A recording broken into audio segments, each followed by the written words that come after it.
You're going to give 3 big speeches in this class, and every single one of those speeches is going to need evidence. And I'm going to grade on that. So today I want to give you some information so that you can execute that policy. You can execute that task in the class. So let's talk today a little bit about evidence, or actually quite a bit about evidence, and what exactly that means and how we can utilize it effectively in a speech. So the first thing I want to do is talk about the purpose. And the purpose of evidence is simply to provide information to support a thesis. In other words, you're going to give the audience information that backs up that prove. Well, prove isn't the only word. It could be inform, it could be prove, it could be illustrate. There's a lot of different verbs I could put there. But the idea is that it backs up, it supports. That's why I put support on the board. The idea of your thesis, whatever that might be. And so that's really important. Your evidence has to be credible, and for it to be considered evidence, it has to come from a third party, a third source, not you. Because I can't say that, hey, I'm the best speech teacher, in the country, because I'm a little biased. So you need to have proof from a third party, from someone else. And so what we want to do is bring evidence to the table that illustrates whatever we're trying to explain or prove in our speech is for real. It's not just my opinion. I can have an opinion about anything, but evidence means information that supports it. So that's really, really important, and I'm going to be looking for that. There are different types of evidence, and there are 4 of them. And your book goes into some detail about these, but I wanted to touch on those because it's really important that you understand what that is. The first type is an example. An example is just a story. I tell you a story to draw you into the speech, maybe as an opening or something like that. And the idea I have here is that you're just going to use the story as a way to show that. That's it. That's what it is. It's very simple. Okay, the second one is a testimony. And a testimony would be like if a student at the end of the course says, hey, Mr. Willis, would you write me a letter of recommendation? And I'd say, sure. So when I write that letter, maybe this student is applying for a scholarship or admission to another institution. And when that student presents that letter as part of their packet, then what's going to happen is that administrator that looks at it, the teacher that looks at it in that other school, they're going to say, oh, okay, this guy that was her teacher is validating her, is saying that, hey, this person is a really good student, or this gentleman is a very good student. And so that's what testimony is. It's simply a statement, in this case a written statement, by a source. Now in a speech, of course, you would quote that statement. It wouldn't be written because that's what you would do in a paper, and that's not what we're doing in the class. Okay? Facts. A fact is something that is verifiable. You can't deny it. The simplest way to figure this out is, I go to the gym and I stand on the weight machine. I stand on the scale. And what I'm doing then is I'm saying, okay, it comes up, it says 190. That's because that's what I weigh. That's a fact. Now I can not like that fact, which I don't like it, by the way, but it's a fact. On that particular day, in that moment, I weigh 190 pounds.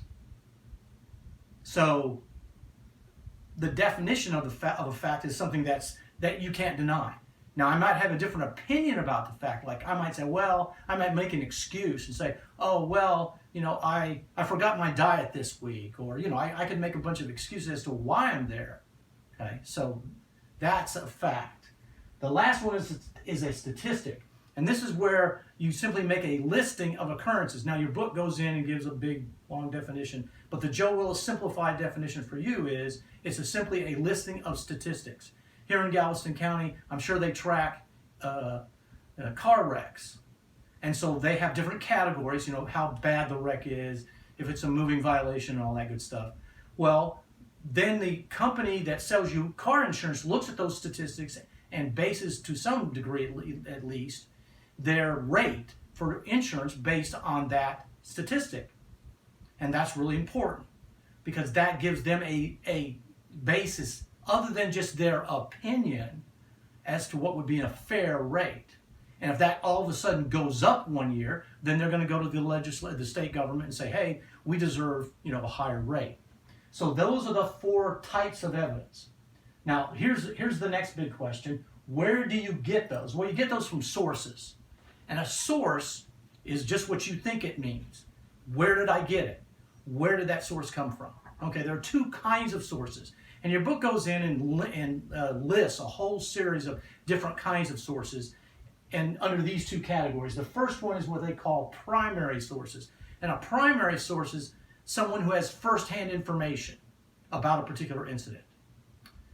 I had a dear friend when I lived in San Angelo, Texas, who was a veteran of World War II.